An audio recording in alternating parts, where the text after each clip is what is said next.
이름 김윤석, 1967년 1월 21일생, 산타클로스 엔터테인먼트 소속 배우. 학창시절 평범하고 평범했으며 비범하게 놀았다고 한다. 비범하다고 해서 선생님과 트러블을 만들거나 술을 마시거나 나이트클럽을 가는 행위는 하지 않고 뒤에서 세 번째 자리에 앉아 방과 후 부산 시내를 쏘다녔다고 한다. 여담으로 어릴 때부터 그림을 잘 그려 미술을 전공하고 싶었지만 부모님의 반대로 미술을 하지 못했다고 한다. 영화감독이라는 꿈을 가지고 85년 한양대학교 연극영화과에 지원했지만 불합격하게 된다. 1년간의 재수 끝에 동의대학교 도거동문학과에 입학하고 전국대학교에 휴교령이 떨어져 학교를 휴학하게 된다. 휴학 후 군대에 가려다가 우연히 야외 무대에서 연극을 보게 되고 취미삼아 연극 동아리인 극예술연구회에 들어가 연기를 시작했다. 극예술연구회에 들어가 대학생활을 오직 연극에만 몰두했으며 1학년 때는 연출을 할 사람이 없어 연출로 시작했다고 한다. 사실 말이 연출이지 조명, 음향, 무대 감독 등 모든 일을 총괄하며 공연을 올렸고 1년 휴학 후 대학교 2학년 때 극회는 머리와 이념만 있을 뿐 현실에 대한 고뇌가 없다고 생각해 기성극단에서 공연을 했다고 한다. 극단인 현장으로 이동한 후 스태프 관련 공부에 몰두했으며 89년 전문 스태프들만이 참가할 수 있는 전국 무대 예술인 대회 조명 부문에서 학생 신분으로 문예진흥원장상을 수상한다. 군 제대 후 제15회 전국 대학생 연극제에서 연출 단체 대상을 차지했고 유럽으로 한 달 정도 해외 연수를 다녀왔다고 한다. 해외 연수 기간 동안 연극을 전공하는 학생들과 대화를 나눈 후 많은 걸 느껴 연극을 진지하게 생각했다고 하며 연극제 심사위원회 제1호 93년 극단 연우 무대에 입단한다. 연우 무대에서 다양한 활동을 하다가 갑작스런 대표의 사임에 프리랜서로 전향하게 되고 배고픔을 처음 알았다고 한다. 프리랜서로 전향 후 극단 산울림, 극단 76, 극단 그린시어터 등 다양하게 활동을 하다가 극단 76에서 활동하던 시절 기국서를 만나고 그의 파격적인 연출에 매우 많은 자극을 받았다고 한다. 95년에는 부산으로 정착했고 후배들을 이끌어주기 위해 극단 예호를 창단한다. 여담으로 극단 연우 무대 시기에 송강호, 유호성, 김래화와 친분을 쌓았다고 한다. 극단 연우 무대에서 말단의 역할인 청소를 하다가 자신과 같은 처지인 송강호와 만났다고 한다. 서로 의지하고 격려하며 배우의 꿈을 키워나갔고 다양한 연극에 함께 출연하며 우정을 더 돈독하게 만들었다. 함께 동거를 한 적도 있고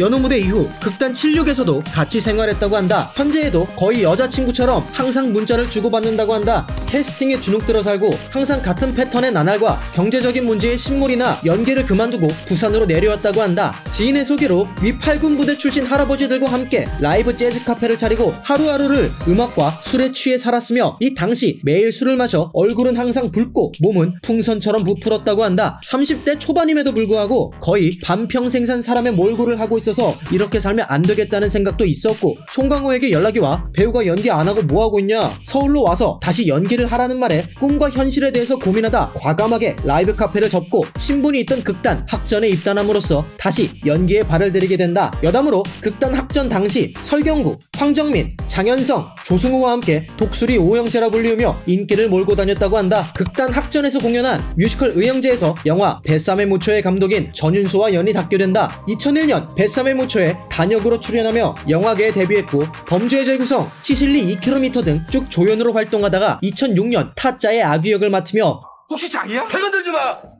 손모가지 날라가 본 게 김윤석의 전성기가 시작된다. 추격자, 황해, 도둑들, 검은 사제들, 1987 등 다양한 작품에서 이름을 날리고 도둑들에서는 천만 배우의 타이틀을 갖게 된다. 무언가를 한다에 중점을 두지 않고 상대방의 말을 들으면서 리액션을 기초로 정확함을 추구하는 그의 연기는 다양한 작품에 자연스레 녹아들었고 그의 눈은 튀려는 욕망을 철저히 배제하고 상황에 몰입해 연기가 아닌 날것의 연기를 보여주었다. 이러한 그의 연기는 결국 대중들에게 인정받아 2008년 추격자로 청룡 영화상 나무주연상을 수상했고 2018년 10년 만에 1987로 나무주연상을 수상한다. 2019년 영화 미성년에서 각본, 연출, 배역까지 1인 3역을 소화하며 감독으로도 데뷔하였다. 탄탄한 이야기와 섬세한 연출, 배우들의 연기가 모두 어우러져 호평이 쏟아졌고 배우 때보다 더 부담감을 느꼈다고 한다. 신인 배우들이 긴장해서 인터뷰 답변을 제대로 하지 못하는 모습을 본 후 안절부절하는 자신을 느끼고 자신의 새로운 점을 발견했다고 하며 롤러코스터 허삼관을 감독한 하정우보다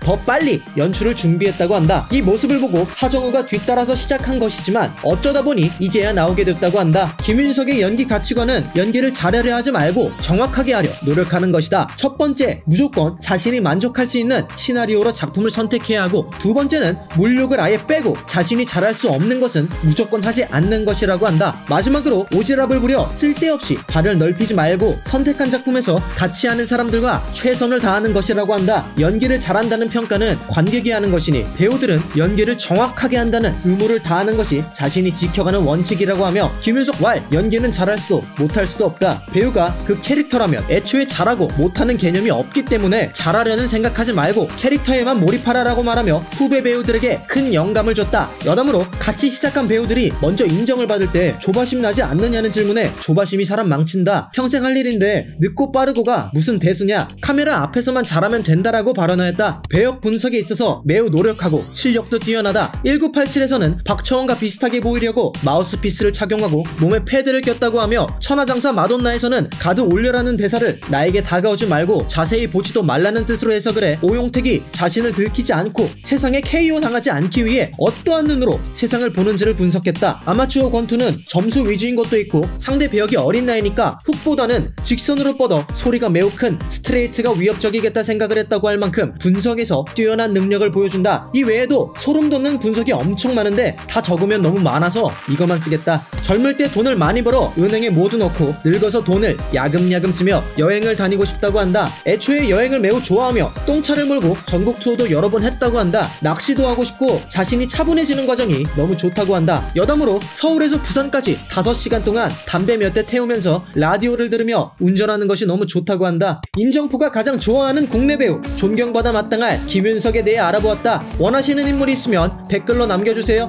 좋아요, 구독 감사합니다.